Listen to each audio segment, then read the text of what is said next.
નમસ્તે વિદ્યાર્થી મિત્રો, હું સેજલ રાઠોડ. આજે આપણે ધોરણ 10 સામાજિક વિજ્ઞાન વિષયનો અભ્યાસ શરૂ કરીશું. વિદ્યાર્થીઓ, આપણે સામાજિક વિજ્ઞાનમાં પાઠ 1 ભારતનો વારસો, પાઠ 8 કુદરતી સંસાધનો એટલે કે સામાજિક વિજ્ઞાન વિષયના ધોરણ 10ના પુસ્તકમાંથી આપણે જેમ જેમ ભાગ પડે છે તેમ આપણે ઇતિહાસની દ્રષ્ટિએ લગતા પાઠ, ભૂગોળને લગતા પાઠ અને ઇકોનોમિક્સ એટલે કે અર્થશાસ્ત્રને લગતા પાઠને આપણે ભણવાના છે. તો આપણે પહેલાં બે ઇતિહાસને લગતો પહેલો પાઠ જે છે ભારતનો વારસો એની ચર્ચા આપણે કરી છે. 8મો પાઠ જે ભૂગોળને લગતો કુદરતી સંસાધનો જે છે એની આપણે ચર્ચા કરી છે. હવે આપણે અર્થશાસ્ત્ર વિષય કે જે તેમને અગાઉના ધોરણોમાં પણ તમને જે કામમાં એક અલગ મહત્ત્વના વિષય તરીકે તમારે ભણવાનો છે એની આપણે અમુક પ્રકરણોમાં માહિતી મેળવવાની છે. તો આજે આપણે પાઠ 15 આર્થિક વિકાસની ચર્ચા શરૂ કરીશું. તો જોઈએ આપણે પાઠ 15 આર્થિક વિકાસ. હવે આપણે સમગ્ર પાઠમાં કયા કયા મહત્ત્વના મુદ્દાઓ વિશે ચર્ચા કરવાની છે એની તમને હું અહીંયા થોડી સંક્ષિપ્તમાં પરિચય આપી દઉં કે આપણે પહેલો આર્થિક વિકાસ કોને કહેવાય એ મુદ્દો જોવાનો છે. ત્યારબાદ વિકાસશીલ અર્થતંત્રના લક્ષણો, એના પછી આર્થિક અને બિન આર્થિક પ્રવૃત્તિઓ, ચોથું ભારતીય અર્થકારણનું માળખું, એના પછી ઉત્પાદનના સાધનો, ત્યારબાદ ઉત્પાદનના સાધનોની ફાળવણી અને છેલ્લે ઉત્પાદનના સાધનોની ફાળવણીની જે પદ્ધતિઓ છે એની આપણે વિસ્તૃત ચર્ચા સમગ્ર પાઠમાં કરવાની છે. તો વિદ્યાર્થી મિત્રો દરેક આટલા મુદ્દા નોંધી લેશે કે આપણે પાઠ 15 આર્થિક વિકાસમાં ઉપરયુક્ત દરેક મુદ્દાઓની આપણે વિસ્તૃત સમજ મેળવવાની છે. આપણે જોઈએ પાઠ. તો હવે પાઠ 15 આર્થિક વિકાસ. પાઠ જોતાં પહેલાં હું તમને આર્થિક વિકાસ શા માટે જરૂરી છે, એનું મહત્ત્વ શું છે અને કેમ આપણા અભ્યાસક્રમમાં છે એની તમને સંક્ષિપ્તમાં હું માહિતી આપું. તો આપણે કહીએ છીએ કે દરેક વ્યક્તિ દરેકનું જીવન ધોરણ અલગ હોય, દરેકની રહેણીકરણી અલગ હોય, દરેકનો વ્યવસાય અલગ હોય, દરેક એક અલગ કુટુંબ વ્યવસ્થામાંથી આવતા હોય, દરેકના રીત રિવાજ અલગ હોય. એટલે કે ભારતમાં અથવા કે દુનિયામાં દરેક સૃષ્ટિયુક્ત દરેકના કહેવાય ને કે દરેકના વિચાર વિમર્શ દરેકમાં ભેદભાવ થતો જોવા મળે છે. તો હું એમ કહીશ કે ભારતમાં એવું બી બને છે કે જેને કોઈ વસ્તુની ઉણપ નહીં હોતી, એક વૈભવશાળી જીવન જીવતા હોય છે. તો એક એવો પણ વર્ગ છે ભારતમાં કે જેને બહુ જ પોતાના જીવન ધોરણ પસાર કરવા માટે, ગુજરાન ચલાવવા માટે પણ ઘણો બધો સંઘર્ષ કરવો પડે છે, એટલે કે ગરીબ પ્રજા. તો ભારતમાં આવી ગરીબ પ્રજા જે વસે છે કે જે લોકો માટે અહીંયા આપેલું છે કે જે લોકો માટે ભૌતિક સુખ સુવિધા કે આરામ પણ એક કલ્પનાનો વિષય, કલ્પના એટલે કે આપણે વિચાર્યું ન શકીએ એવો એમને વિચારવાનો વિષય છે. આવું તો આ પરિસ્થિતિ કેમ થઈ, કેમ ગરીબી આટલી હદ સુધી વિસ્તરેલી છે, ગરીબીમાંથી બહાર નીકળવા માટે શું કરવું પડશે અને કયા દેશો આ પરિસ્થિતિને હાલમાં ભોગવી રહ્યા છે કે વેઠી રહ્યા છે, તો એની માહિતી આપણે મેળવવાની છે. તો આ ગરીબી નિવારવાનો, દેશને એક સુવ્યવસ્થિત માળખામાં સ્થાપિત કરવાનો મુખ્ય ઉદ્દેશ અને સમગ્ર પ્રશ્નોનો ઉત્તર જો આપણે કોઈને મેળવીએ તે શું છે? આર્થિક વિકાસ. જે દેશ આર્થિક વિકાસ ઝડપથી સાધી શકે છે એ દેશ પ્રતિભા સંપન્ન, પ્રતિષ્ઠા સંપન્ન અને કહે ને કે ગરીબીમાંથી નીકળીને એક ઉચ્ચ દરજ્જાનું સ્થાન મેળવે છે. એટલે આપણે પાઠ 15 આર્થિક વિકાસની ચર્ચા કરવાની છે. જોઈએ હવે કે આર્થિક વિકાસ એટલે શું, કોને કહીએ આપણે આર્થિક વિકાસ. તો આપણે એની વ્યાખ્યા છે દરેક વિદ્યાર્થીએ અહીંયા નોંધી લેવાની છે અને મોઢે પણ વ્યાખ્યા કરવાની છે. તો આધુનિક હાલનો જે યુગ છે, આધુનિક યુગ છે, તે એ વિશ્વનો પ્રત્યેક દેશ વિકાસ માટે પ્રયત્ન કરે છે. પરંતુ વિકાસ એ માત્ર આર્થિક જ નહીં પણ અનેક પાસાઓ ધરાવતી એક સામાજિક પરિવર્તનની પ્રક્રિયા છે. તમને પૂછાય છે કે વિકાસ એ કેવું માળખું ધરાવે છે, તો એક અનેક પાસા ધરાવતી એક સામાજિક પરિવર્તનની પ્રક્રિયા છે કે દરેક વ્યક્તિમાં બદલાવ, દરેક સમાજમાં બદલાવ, દરેક શહેરમાં બદલાવ, દરેક રાજ્યમાં બદલાવ અને દરેક રાષ્ટ્રમાં બદલાવ, તો જ આર્થિક વિકાસ સંપન્ન થઈ શકે છે. તો આર્થિક વિકાસ એ કોઈપણ દેશની રાષ્ટ્રીય આવકમાં સતત વધારો દર્શાવે છે. એટલે કે આર્થિક વિકાસને સૌથી વધારે શેના સાથે મેળ ખાતો સંબંધ છે? રાષ્ટ્રીય આવક સાથે. તો જોઈએ હવે કે આર્થિક વિકાસ એટલે શું? તો દેશની રાષ્ટ્રીય આવકમાં સતત વધારો થવો. હવે તમને એમ થાય કે રાષ્ટ્રીય આવક એટલે શું? તો એક ઉદાહરણ આપું કે કોઈ પણ દેશ જે છે આરોગ્ય, વાહન વ્યવહાર છે, ખેતી પાલન છે, પશુપાલન છે, વીજળી, તાર, ટપાલ, ઔદ્યોગિકીકરણ કે કોઈ પણ જાતના જે પણ કંઈ કહેવાય ને ઉદ્યોગ ધંધાઓ જે દેશમાં ચાલી રહ્યા છે એના દ્વારા સરકારને જે આવક મળે છે એ આવકને આપણે કઈ આવક કહીશું? રાષ્ટ્રીય આવક.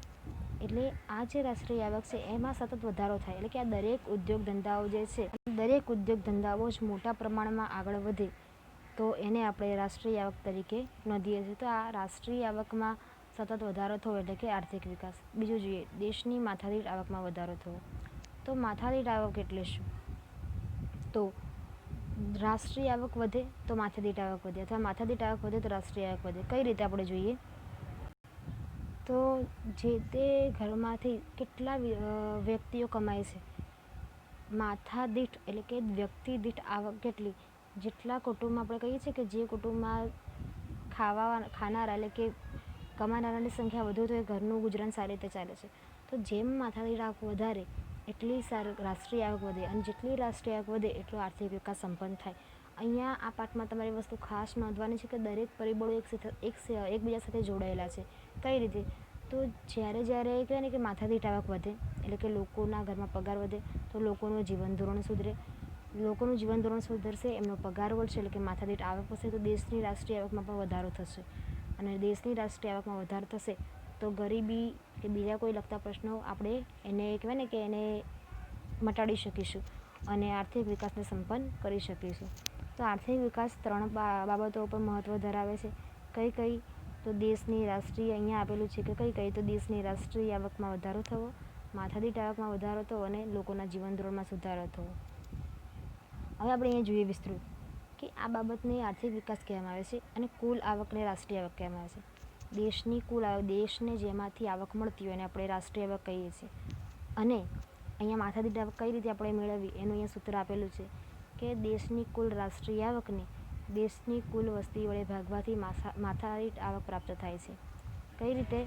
તો દેશની કુલ આવકને મેળવવા માટે રાષ્ટ્રીય આવકને કુલ વસ્તી વડે ભાગતા આપણને માથાદીઠ આવક મળે છે. અને એમાંથી પ્રાપ્ત અને લોકોના જીવન ધોરણ સુધારવા માટે અનાજ, કપડાં, શિક્ષણ, આરોગ્ય, વાહન વ્યવહારની સુવિધા અને રહેઠાણની સુવિધાનો સમાવેશ એમાં થાય છે. આમ આઝાદી પછી રાષ્ટ્રીય આવક અને માથાદીઠ આવક વધારો થવાથી અનાજ છે, કપડાં છે, વીજળી, શિક્ષણ જે છે, આરોગ્ય છે, રહેઠાણ છે કે એ તમામ દરેક વસ્તુઓ, સેવાના વપરાશ અને સુવિધામાં બહુ જ વધારો થયો. આપણે જાણીએ છીએ ને કે પહેલાંની સરખામણીને અત્યારની સરખામણીમાં ઘણો બધો તફાવત આપણે જોવા મળે છે. ઘણી બધી વસ્તુ આપણને કહેવાય ને વપરાશ માટે મળે છે, સેવા માટે ઉપલબ્ધ થાય છે. તો આ શું થયું? એક પ્રકારનું જીવન ધોરણમાં સુધાર થયો. પહેલાંના સમયમાં આપણે પંખાથી કામ ચલાવી લેતા હતા, અત્યારે કુલર, એસી પણ એની જગ્યાએ અને લોકો વસાવી પણ શકે છે. તો સમયાંતરે લોકોની માથાદીઠ આવકમાં વધારો થતો રહ્યો છે અને દેશનો આર્થિક વિકાસ ઝડપની ગતિએ દોડી રહ્યો છે આપણે જોઈ શકીએ છીએ. તો આમ ભારતમાં આર્થિક વિકાસ થઈ રહ્યો છે એમ આપણે કહી શકીએ. તો દરેકે આર્થિક વિકાસ શું છે એની માહિતી દરેકે અહીંયા કયા મુદ્દા નોંધી લેવાના કે રાષ્ટ્રીય આવક અને માથાદીઠ આવકનો તફાવત શું છે, એની વ્યાખ્યા શું છે દરેકને યાદ હોવી જોઈએ. તો રાષ્ટ્રીય આવક કોને કહેવાય? દેશની કુલ આવકને રાષ્ટ્રીય આવક કહેવામાં આવે. અને માથાદીઠ આવક કોને કહેવાય? તો આ કુલ જે દેશની રાષ્ટ્રીય આવક છે ને દેશની કુલ વસ્તી વડે ભાગવાથી આપણને જે આવક મળે એને માથાદીઠ કહેવાય. એટલે કે વ્યક્તિ દીઠ કેટલા ઘરમાં કમાનાર છે એની આવક. આ આવક વધશે માથાદીઠ તો લોકોના જીવન ધોરણમાં સુધારો આવશે. લોકોને જે જરૂર છે વસ્તુ એ ખરીદી શકશે વિના સંકોચે, પોતાનું જીવન ધોરણ સારું અને ઉચ્ચ કક્ષાનું જીવી શકશે. તો તે દેશનો આર્થિક વિકાસ ઝડપથી થઈ શકે છે એમ આપણે કહી શકીએ. તો આર્થિક વિકાસ એટલે રાષ્ટ્રીય આવકમાં વધારો થવો, માથાદીઠ આવકમાં વધારો થવો અને લોકોના જીવન ધોરણમાં સુધારો થવો. આમ ભારત એ વિકાસશીલ દેશ છે અને એમાં ઝડપની ગતિએ આર્થિક વિકાસ થઈ રહ્યો છે એમ આપણે કહી શકીએ. અને અહીંયા આપેલું છે કે ભારતની રાષ્ટ્રીય આવકમાં કઈ રીતે સુધારો થતો જોવા મળે છે. તો ભારતની રાષ્ટ્રીય આવક જે જીડીપી તરીકે ઓળખીએ છીએ 2011-12માં જેની ગણતરી થઈ હતી અથવા 2015-16ના ભાવ હોય 87,36,039 કરોડ હતી, જે 2015 અને 16માં વધીને 1,35,37,000 ₹67,192 કરોડ રૂપિયા થઈ છે. તો અહીંયા કેટલો બધો તફાવત અહીંયા આપણને દેખાય છે, જે આપણે કહી શકીએ જેનાથી કે દેશની રાષ્ટ્રીય આવક વધી છે, એના કારણે માથાદીઠ આવક વધે છે અને એના કારણે લોકોના જીવન ધોરણમાં સુધારા છે અને આર્થિક વિકાસ ઝડપની ગતિએ આગળ વધી રહ્યો છે. તો એ હતો આર્થિક વિકાસ. હવે આર્થિક વિકાસ કોને કહેવાય અને આર્થિક વૃદ્ધિ કોને કહેવાય એનો આપણે તફાવત અહીંયા ભણવાનો છે. 3 વિભાગ છે, એ 3 તબક્કામાં આપણે એનો તફાવત જોવાનો છે. જોઈએ, બહુ સરસ તમને અહીંયા ઉદાહરણ આપું. વૃદ્ધિ શું છે અને વિકાસ શું છે, આ 2 શબ્દો પહેલાં આપણે સમજીએ કે વૃદ્ધિ કોને કહેવાય અને વિકાસ. તો કોઈ પણ બાળક જન્મે, 1 વર્ષે જેવું બાળક એવું 5 વર્ષે નહીં હોતું, એનું શરીર કહેવાય ને કે વધે છે. તો એ જે વધે છે એક માર્ગો જે આપણે જેને જોઈ શકીએ છીએ તેને આપણે શું કહીએ? વૃદ્ધિ, કે જેને આપણે નરી આંખે જોઈ શકીએ છીએ. અને બાળક 2 વર્ષે પણ સારું બોલી શકે છે, સારું દોડી શકે છે, કંઈક વસ્તુ સારી રીતે શીખે છે, તો એને આપણે શું કહીએ કે એનો માનસિક વિકાસ બહુ સારો છે. સારું કંઈક વસ્તુ પકડી શકે છે, કેચ કરી શકે, તો આપણે કહીએ એનો શારીરિક વિકાસ બહુ સારો છે. તો એ શું છે, આપણે આમ જોઈ નહીં શકતા ને એવું વસ્તુ, તો કે એ વસ્તુ આપણે સરળતાથી જોઈ શકતા નથી. તો વૃદ્ધિ અને વિકાસ વચ્ચે પણ આટલો તફાવત છે કે વૃદ્ધિને આપણે જોઈ શકીએ છીએ, આપણો વજન કેટલો છે એ આપણે જોઈ શકીએ છીએ, આપણી ઊંચાઈ કેટલી છે આપણે જોઈ શકીએ છીએ, પણ આપણી માનસિક કે આપણી બુદ્ધિને આપણે જોઈ શકતા નથી. તો બુદ્ધિ એ આપણે વિકાસને લગતું પરિબળ છે અને વૃદ્ધિ એ શરીરને લગતું પરિબળ છે. આ મેં તમને શરીરના આધારે સમજાવ્યું. તો એ રીતે દેશના આધારે પણ આર્થિક વૃદ્ધિ કોને કહેવાય અને વિકાસ કોને કહેવાયનો તફાવત આપણે સમજીએ. પહેલું છે વિકાસની પ્રક્રિયાના આધારે.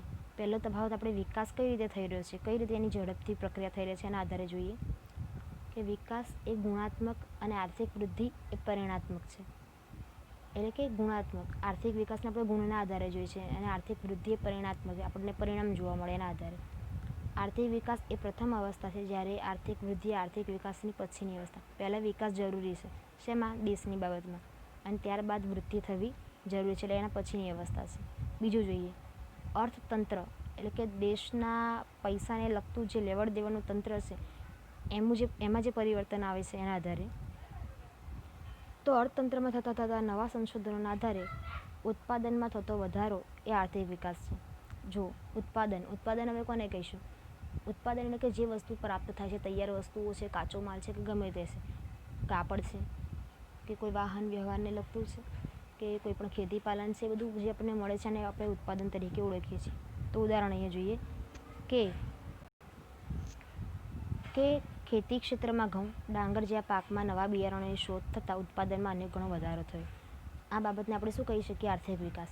તો બીજી તરફ ખેડાણ લાયક જમીનમાં વધારો થવાથી ખેતી લાયક ઉત્પાદનમાં વધારો થાય, એને આપણે આર્થિક વૃદ્ધિ કહીએ. હવે જેમ કે બિયારણ આપણે નાખીએ છીએ ને કેટલો પાક થશે એ આપણને ખ્યાલ નથી, પણ સારો પાક થાય છે તો એ વિકાસ કહેવાય કે સારો પાક થયો. પણ હવે બીજી તરફ આપણને જમીનમાં વધારો થયો, કે એક જમીન હતી તો આપણે બીજી જમીન પણ ખરીદી, તો જમીન તો આપણે જોઈ શકીએ છીએ ને, તે જમીનમાં વધારો થયો તો એને આપણે વૃદ્ધિ તરીકે ઓળખીએ છીએ. આમ આર્થિક વિકાસ અને આર્થિક વૃદ્ધિનો આટલો તફાવત અહીંયા અર્થતંત્રમાં થતા પરિવર્તન આધારે આપણે જોઈ શકીએ છીએ. ત્રીજો મુદ્દો જોઈએ, વિકસિત અને વિકાસશીલ દેશોના સંદર્ભમાં. તો આ દેશોના સંદર્ભમાં બંને વચ્ચે તફાવત આપણને જોવા મળે છે કે વિકસિત દેશોની રાષ્ટ્રીય આવકમાં થતો વધારો એ આર્થિક વૃદ્ધિ કહેવાય.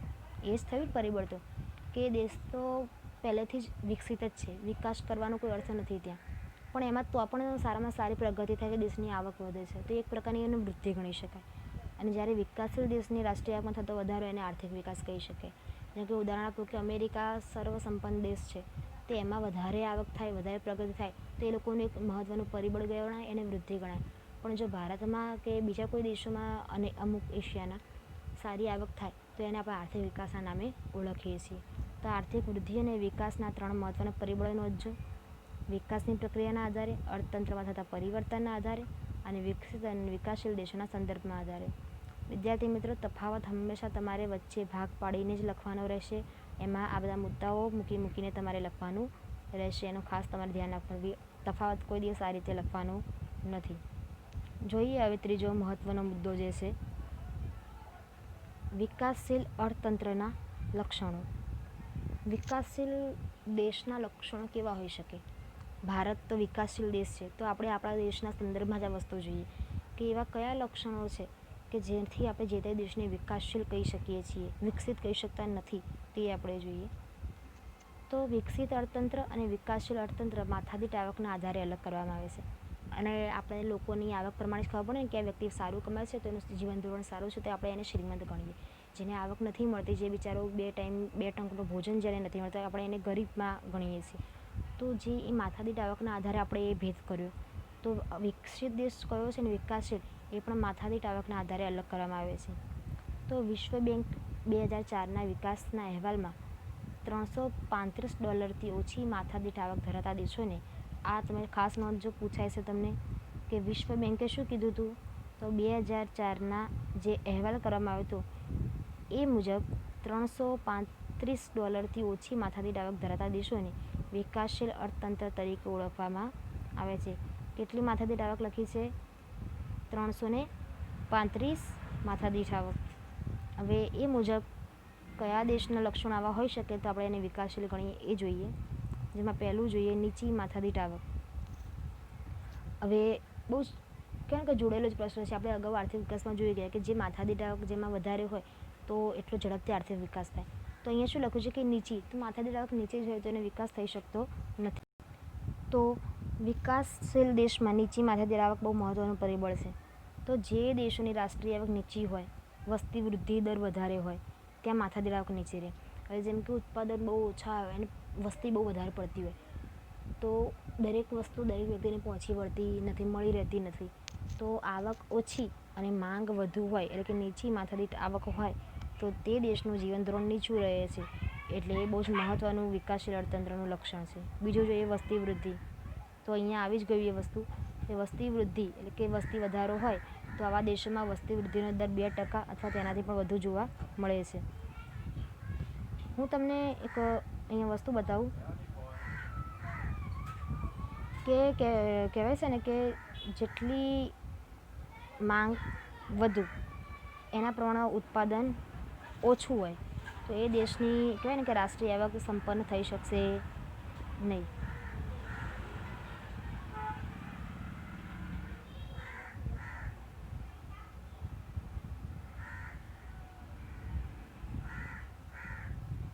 તો એ દેશની વાર્ષિક આવક કે એટલી ઝડપથી થઈ શકતી